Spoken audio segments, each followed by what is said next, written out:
സംഘപരിവാരത്തിൻ്റെ ദേശീയ തലത്തിലുള്ള ഒരു പ്രവർത്തകൻ തനിക്ക് ശേഷം വന്ന തലമുറയിലെ മുരളീധരൻ, സുരേന്ദ്രൻ അടക്കമുള്ള ആളുകളെക്കുറിച്ച് ഒരു മാഫിയ എന്ന മട്ടിലാണ് അദ്ദേഹം വിശേഷിപ്പിക്കുന്നത്.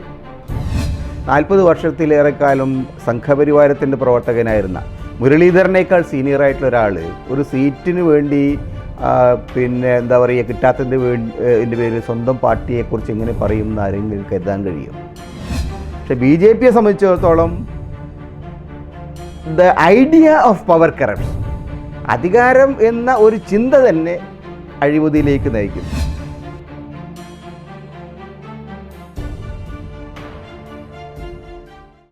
എൺപതുകൾ മുതൽ ഇന്ത്യയിലെ സംഘപരിവാര പ്രസ്ഥാനത്തിൻ്റെ ഏറ്റവും പ്രധാനപ്പെട്ട ബുദ്ധികേന്ദ്രങ്ങളിൽ ഒരാളാണ് ആർ ബാലശങ്കർ. അദ്ദേഹം ABPയിൽ പ്രവർത്തിച്ചിരുന്നു. പിന്നീട് ഡൽഹിയിലെത്തിയതിന് ശേഷം അദ്ദേഹം ഓർഗനൈസർ എന്ന് പറയുന്ന RSSൻ്റെ മുഖപത്രത്തിൽ ദീർഘകാലം പ്രവർത്തിച്ചിട്ടുണ്ട്. ഒരു ദശാബ്ദത്തിലധികം കാലം അദ്ദേഹം അതിൻ്റെ പത്രാധിപരായിരുന്നു. പൊതുവിൽ നമ്മുടെ കേരളത്തിൽ നിന്ന് പോയിട്ടുള്ള സംഘപരിവാര പ്രവർത്തകരിൽ ഡൽഹി കേന്ദ്രീകരിച്ച് പ്രവർത്തിക്കുന്ന ഏറ്റവും പ്രമുഖനായിട്ടുള്ള ബുദ്ധിജീവി എന്ന നിലയിലാണ് ആർ ബാലശങ്കർ അറിയപ്പെടുന്നത്. അദ്ദേഹം മാധ്യമരംഗത്ത് വളരെയേറെ ബന്ധങ്ങളുള്ളതാണ്. ദേശീയ രാഷ്ട്രീയത്തിൽ അദ്ദേഹത്തിൻ്റെ ദീർഘകാല ബന്ധങ്ങൾ വാജ്പേയി, ലാൽകൃഷ്ണ അഡ്വാനി, ഗോവിന്ദാചാര്യ അടക്കമുള്ള ദേശീയ നേതാക്കളുമായിട്ട് വളരെ ആഴത്തിലുള്ള ബന്ധം ഉണ്ടാക്കാൻ അദ്ദേഹത്തെ സഹായിച്ചിട്ടുണ്ട്. ഓർഗനൈസറിൻ്റെ പത്രാധിപർ എന്ന നിലയിൽ അതിനു മുമ്പുണ്ടായിരുന്ന മൽക്കാനിയെ പോലെയുള്ള ആളുകൾ അവരുടെ ഒരു പാരമ്പര്യത്തെയാണ് അദ്ദേഹം തുടർന്നു വന്നത്.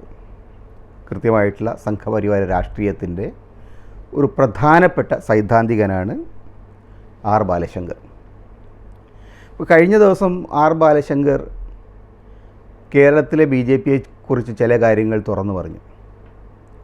കേരളത്തിലെ BJP നേതൃത്വം, അത് മുരളീധരനായാലും ശരി, സുരേന്ദ്രനായാലും ശരി, മറ്റു നേതാക്കളായാലും ശരി, ഒരു മാഫിയയെ പോലെയാണ് പ്രവർത്തിക്കുന്നത് എന്നാണ് അദ്ദേഹം തുറന്നു പറഞ്ഞത്. വളരെ കടുത്ത വാക്കുകളാണ്. സംഘപരിവാരത്തിൻ്റെ ദേശീയ തലത്തിലുള്ള ഒരു പ്രവർത്തകൻ, ഒരു 4 പതിറ്റാണ്ട് കാലത്തോളം ആ രംഗത്ത് പ്രവർത്തിച്ചിട്ടുള്ള ഒരാൾ തനിക്ക് ശേഷം വന്ന തലമുറയിലെ മുരളീധരൻ, സുരേന്ദ്രൻ അടക്കമുള്ള ആളുകളെക്കുറിച്ച് ഒരു മാഫിയ എന്ന മട്ടിലാണ് അദ്ദേഹം വിശേഷിപ്പിക്കുന്നത്.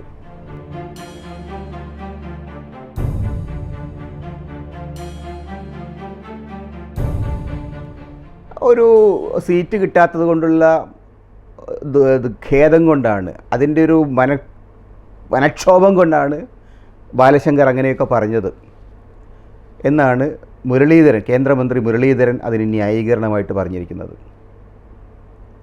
ബാലശങ്കർ കേരളത്തിലെ BJP CPMുമായിട്ട് വളരെ കൃത്യമായിട്ടുള്ള ചില നീക്കുപോക്കുകൾ നടത്തുന്നുണ്ട്.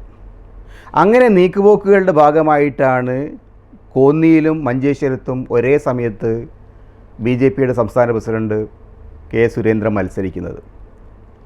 രണ്ടും വളരെ വിദൂരമായിട്ടുള്ള പ്രദേശങ്ങളിലുള്ള മണ്ഡലങ്ങളാണ്. കേരളത്തിൽ ആദ്യമായിട്ട് ഹെലികോപ്റ്റർ ഉപയോഗിച്ചുകൊണ്ട് പറന്നിറങ്ങി പ്രവർത്തനം നടത്തുകയാണ് കെ സുരേന്ദ്രൻ. പണ്ട് മാളയിലും നേമത്തും കെ കരുണാകരൻ മത്സരിച്ച് 2ഇടത്തും ജയിച്ചിരുന്നു. ഇത്തവണ BJPയുടെ സംസ്ഥാന നേതാവ് മഞ്ചേശ്വരത്തും കോന്നിയിലും ഒരേ സമയത്ത് മത്സരിച്ച് 2ഇടത്തും പരാജയപ്പെട്ട് ഒരു ചരിത്രം സൃഷ്ടിക്കുമോ എന്നുള്ള വളരെ രസകരമായിട്ടൊരു ചോദ്യം അവിടെ നിൽക്കട്ടെ.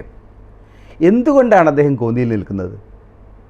മഞ്ചേശ്വരത്ത് 86 വോട്ടിന് മാത്രം തോറ്റ അദ്ദേഹത്തിന് ഇത്തവണ വേണമെങ്കിൽ അവിടെ ജയിക്കാമല്ലോ. എന്തുകൊണ്ട് കോന്നിയിൽ നിൽക്കുന്നു? അതിന് ബാലശങ്കർ നൽകുന്ന വിശദീകരണം, കോന്നിയിൽ CPMൻ്റെ വോട്ടുകൾ അദ്ദേഹത്തിന് മറിച്ചു കൊടുക്കാനുള്ള ഒരു തീരുമാനമായിട്ടുണ്ട്. അതിന് പ്രത്യുപകാരമായിട്ട് ആറന്മുളയിലും ചെങ്ങന്നൂരും CPMൻ്റെ സ്ഥാനാർത്ഥികൾക്ക് BJPയുടെ പിന്തുണ നൽകും എന്നുള്ളതാണ് വിഷയം എന്ന് അദ്ദേഹം പറഞ്ഞു. താൻ ചെങ്ങന്നൂർ ചോദിച്ചു, തനിക്ക് ചെങ്ങന്നൂർ തന്നില്ല. ദേശീയ നേതാക്കളടക്കമുള്ള ആളുകൾ തനിക്ക് പിന്തുണയുണ്ടായിട്ട് പോലും തന്നില്ല. അതിന് കാരണം ഈ കൊടുക്കൽ വാങ്ങൽ ഇടപാടാണ്. അതാണ് അതിൻ്റെ യഥാർത്ഥ കാരണം അദ്ദേഹം പറയുന്നു. CPM നേതാക്കൾ അതിനോട് വിയോജിക്കുന്നു, BJP നേതാക്കൾ അതിനോട് വിയോജിക്കുന്നു, RSS നേതാക്കൾ എല്ലാവരും അതിനോട് വിയോജിക്കുന്നു. പക്ഷേ വസ്തുതകൾ കൂടുതലായിട്ട് ചൂണ്ടിക്കാണിക്കുന്നത് കേരളത്തിൽ ചില ഭാഗങ്ങളിലെങ്കിലും ബി ജെ പിയുടെ വോട്ടുകൾ സി പി എമ്മിലേക്കും തിരഞ്ഞെടുക്കപ്പെട്ട ചില മണ്ഡലങ്ങളിൽ ഇടതുപക്ഷത്തിൻ്റെ വോട്ടുകൾ ബി ജെ പിയിലേക്കും ഒഴുകി പരസ്പര സഹായം നടത്താനുള്ള ഒരു സാധ്യത നിലനിൽക്കുന്നുണ്ട് എന്നാണ്. 5 സീറ്റ് വരെ ബി ജെ പിക്ക് നൽകാം എന്ന ഒരു ധാരണയുണ്ടെന്ന് ഒരു വിഭാഗം, അതല്ല 10 സീറ്റ് വരെ കൊടുക്കാനിടയുണ്ട് എന്ന് മറ്റൊരു വിഭാഗം. അങ്ങനെ 5നും 10നും ഇടയിലുള്ള സീറ്റുകൾ ഇത്തവണ ബി ജെ പിക്ക് നൽകിക്കൊണ്ട് ബി ജെ പി പിന്തുണ ഇടതുപക്ഷത്തേക്ക് ഉറപ്പിച്ചു പിടിച്ചു കഴിഞ്ഞാൽ കോൺഗ്രസ് വിമുക്ത കേരളം സംഭവിക്കും. അതേപോലെ തന്നെ ഇടതുപക്ഷത്തിൻ്റെ തുടർഭരണം നടക്കും, ഉറപ്പാണ് LDF എന്ന മുദ്രാവാക്യം സാർത്ഥകമാവും എന്നുള്ള പ്രതീക്ഷയാണ് രണ്ടിടത്തും കാണുന്നത്.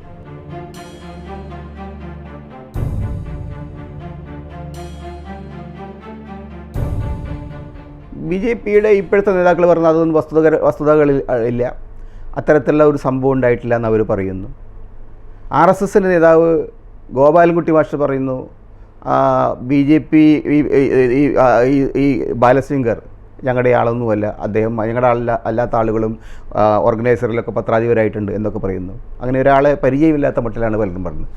പക്ഷേ രാജഗോപാൽ പറയുന്നു ഇങ്ങനെയുള്ള ഇടപാടുകൾ മുമ്പ് നടന്നിട്ടുണ്ട്. 1991 വടകരയിലും ബേപ്പൂരിലും ബി ജെ പി തങ്ങൾക്ക് രാഷ്ട്രീയ എതിരാളികളായ ലീഗുമായിട്ടും കോൺഗ്രസുമായിട്ടും കൈകോർത്തി പിടിച്ച കാര്യം അദ്ദേഹം പറയുന്നു. അന്ന് കോലിബി എന്ന പേരിൽ സഖ്യമുണ്ടാക്കി എന്ന് അദ്ദേഹം തുറന്നു പറയുന്നു. അപ്പോൾ ആ തരത്തിലുള്ള ബന്ധങ്ങൾ, രാഷ്ട്രീയ ബന്ധങ്ങൾ, രാഷ്ട്രീയമായിട്ടുള്ള തത്വങ്ങൾക്ക് അതീതമായിട്ടുള്ള തരത്തിലുള്ള ബന്ധങ്ങൾ പലപ്പോഴും കക്ഷി രാഷ്ട്രീയ താല്പര്യങ്ങൾക്ക് വേണ്ടി അദ്ദേഹം പാർട്ടി ഉണ്ടാക്കിയിട്ടുണ്ടെന്ന് അദ്ദേഹം അംഗീകരിക്കുന്നു. അതൊരു പഴയകാല ചരിത്രമാണ് അദ്ദേഹം പറയുന്നത്. സുരേന്ദ്രനെ പോലെ ആളുകൾ അങ്ങനെ ഒരു ചരിത്രം അതൊക്കെ വളച്ചൊടിക്കപ്പെട്ടാണ് വസ്തുതകളല്ല എന്ന് പറയുന്നു. എന്നാൽ MT രമേശ് പറയുന്നത് അങ്ങനെ ഒരു ചരിത്രമുണ്ടായിരുന്നു, അത് പരാജയപ്പെട്ട ചരിത്രമാണ് എന്ന് അദ്ദേഹം പറയുന്നു. ഈ ചരിത്ര വസ്തുതയാണ്. വടകരയിലും ബേപ്പൂരിലും സംഘപരിവാരത്തിൻ്റെ 2 പ്രധാനപ്പെട്ട ഈ രണ്ട് മണ്ഡലങ്ങൾ സംഘപരിവാരവും ഈ പാർട്ടികളും തമ്മിൽ ബന്ധമുണ്ടാക്കിയിരുന്നത് വസ്തുതയാണ്. ബേപ്പൂരിൽ ഡോക്ടർ മാധവൻകുട്ടിയും വടകരയിൽ രത്നസിംഗുമാണ് ആ മുന്നണിയുടെ ഭാഗമായിട്ട് മത്സരിച്ച് രണ്ടുപേരും തോറ്റു. അതുകൊണ്ടാണ് MT രമേശ് പറയുന്നത് അത് പരാജയപ്പെട്ട പരീക്ഷണമാണ്, പിന്നീട് അത് ഉണ്ടായിട്ടില്ല എന്ന്. പക്ഷെ പിന്നീടുള്ള കാലങ്ങളിൽ നമുക്ക് കാണാൻ കഴിയുന്നത് പല സന്ദർഭങ്ങളിലും വോട്ടുകൾ മറിച്ചു കൊടുത്തതിനെ സംബന്ധിച്ച് പാർട്ടിക്കകത്ത് ആരോപണങ്ങളുണ്ടായിരുന്നു. 1987 നടന്ന തെരഞ്ഞെടുപ്പിൽ 7% വോട്ട് നേടിയ ഒരു പാർട്ടിയാണ് ബി ജെ പി. അത് വലിയ വോട്ടായിരുന്നു. അതിനു മുമ്പ് ഒരു കാലത്ത് അങ്ങനെ ബി ജെ പിക്ക് നേടാൻ കഴിഞ്ഞിട്ടില്ല. അതായത് ബി ജെ പി തങ്ങളുടെ വോട്ട് പരമാവധി സമാഹരിച്ച ആ തെരഞ്ഞെടുപ്പിൽ 7% വോട്ട് അവർക്ക് നേടാൻ കഴിഞ്ഞു. അതിൻ്റെ ഫലമായിട്ട് EK നായനാർക്ക് ജയിക്കാൻ കഴിഞ്ഞു എന്നുള്ളതാണ് വാസ്തവം. പക്ഷെ പിന്നീടുള്ള തെരഞ്ഞെടുപ്പുകളിൽ ഇതിന് താഴോട്ട് പോകുന്നത്, വളരെ വലിയ തോതിൽ താഴോട്ട് പോകുന്നതാണ് നമുക്ക് കാണാൻ. 91 ആയപ്പോഴേക്കും അത് വളരെ താഴോട്ട് പോയി, 5% താഴെ വന്നു. പിന്നീടുള്ള തെരഞ്ഞെടുപ്പുകളിൽ കൂടിയും കുറഞ്ഞു വരികയുണ്ടായിട്ടുണ്ട്. അപ്പോൾ ആ സമയങ്ങളിലൊക്കെ തന്നെ പല മണ്ഡലങ്ങളിലും പ്രാദേശികാടിസ്ഥാനത്തിൽ ബി ജെ പിയുടെ നേതാക്കൾ മറ്റ് പാർട്ടികളുടെ നേതാക്കളുമായിട്ട് സംസാരിക്കുകയും വോട്ടുകൾ കൈമാറുകയും ചെയ്തതായിട്ടുള്ള ആരോപണം ഉണ്ടായിരുന്നു. രാമൻ പിള്ളയുടെ കാലത്ത് ഈ തരത്തിലുള്ള ആരോപണങ്ങൾ വന്നപ്പോൾ പാർട്ടി ഒരു ആഭ്യന്തര അന്വേഷണം തന്നെ നടത്തുകയുണ്ടായി. ആ അന്വേഷണത്തിൽ കണ്ടത് ഇത്തരത്തിലുള്ള ചില സംഭവ വികാസങ്ങൾ പല സ്ഥലങ്ങളിലും ഉണ്ടായിട്ടുണ്ട് എന്ന് തന്നെയാണ്.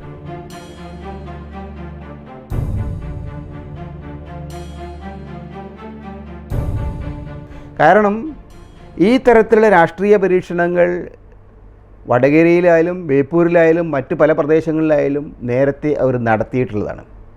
അതേപോലെ തന്നെ ബി ജെ പിക്ക് സാധ്യതയില്ലാത്ത സാഹചര്യങ്ങളിൽ പലപ്പോഴും ബി ജെ പിയുടെ വോട്ടുകൾ വളരെ കൃത്യമായിട്ട് മറ്റ് രാഷ്ട്രീയ കക്ഷികൾക്ക് മറിച്ചു കൊടുക്കുന്നതായിട്ട് അവർ തന്നെ നടത്തിയ അന്വേഷണങ്ങളിൽ നേരത്തെ കണ്ടെത്തിയിട്ടുള്ളതാണ്. ഇത് സംബന്ധിച്ചുള്ള ആരോപണങ്ങൾ കേരള രാഷ്ട്രീയത്തിൽ ദീർഘകാലമായിട്ട് നിലനിൽക്കുന്നതാണ്. ആ ഒരു അന്തരീക്ഷത്തിൽ ഇപ്പോൾ ബാലശങ്കറിനെ പോലുള്ള ഒരു വളരെ സമുന്നതനായിട്ടുള്ള നേതാവ് അദ്ദേഹം ഉന്നയിക്കുന്ന ആരോപണം തള്ളിക്കളയാൻ കേരളത്തിലെയോ ഇന്ത്യയിലെ തന്നെയോ ബി ജെ പി നേതൃത്വം സാധ്യമാണോ? മുരളീധരൻ പറയുന്നു അത് സീറ്റ് കിട്ടാത്തത് കൊണ്ടുള്ള ഒരു ഇച്ഛാഭംഗം കൊണ്ട് അദ്ദേഹം പറയുന്നതാണ്. 40 വർഷത്തിലേറെക്കാലം സംഘപരിവാരത്തിൻ്റെ പ്രവർത്തകനായിരുന്ന മുരളീധരനേക്കാൾ സീനിയറായിട്ടുള്ള ഒരാൾ ഒരു സീറ്റിന് വേണ്ടി പിന്നെ എന്താ പറയുക കിട്ടാത്തതിൻ്റെ പേരിൽ സ്വന്തം പാർട്ടിയെക്കുറിച്ച് എങ്ങനെ പറയുമെന്ന് ആരെങ്കിലും കരുതാൻ കഴിയും? എനിക്ക് തോന്നുന്നില്ല അത് ആ തരത്തിൽ അങ്ങനെ പിന്നെ അവഗണിച്ച് തള്ളാവുന്ന ഒരു ആരോപണമാണ് ഇതെന്ന്. യഥാർത്ഥ പ്രശ്നം BJPയെ സംബന്ധിച്ചിടത്തോളം കഴിഞ്ഞ കുറേ കാലങ്ങളായിട്ട് ആ പാർട്ടിയുടെ ഏറ്റവും വലിയ പ്രശ്നം അധികാരത്തിൻ്റെ മറ്റ് പ്രദേശങ്ങളിലൊക്കെ അധികാരം കിട്ടിയാലും കേരളത്തിൽ ഒരിക്കലും അവർക്ക് അധികാരം കിട്ടുന്നില്ല. കേരളത്തിൽ അവർ ഒറ്റപ്പെട്ട് നിൽക്കുന്ന സാഹചര്യത്തിൽ പലതരത്തിലുള്ള അഴിമതികൾ വളരെ വ്യാപകമായിട്ട് പാർട്ടി സംവിധാനത്തിനകത്തേക്ക് വന്നിട്ടുണ്ട്. നേരത്തെ പെട്രോൾ ബങ്കുകളുടെ വിൽപ്പനയുടെ പ്രശ്നം ഉണ്ടായിരുന്നു. വാജ്പേയി സർക്കാരിൻ്റെ കാലത്ത് പാർട്ടി കേന്ദ്ര സർക്കാർ പല സ്ഥലങ്ങളിലും പെട്രോൾ ബങ്കുകൾ അനുവദിച്ച ഒരു സാഹചര്യത്തിൽ അത് പാർട്ടി നേതാക്കൾക്കിടയിൽ വിതരണം ചെയ്തതിൻ്റെ പേരിൽ വലിയ തരത്തിലുള്ള തമ്മിലടിയും സംഘർഷവും ആഭ്യന്തര യുദ്ധവും അവർ കണ്ടതാണ്. അതിനുശേഷം ഈ സമീപകാലത്ത് പുതിയ സർക്കാർ വന്നപ്പോൾ നരേന്ദ്രമോദി സർക്കാർ വന്ന സമയത്ത്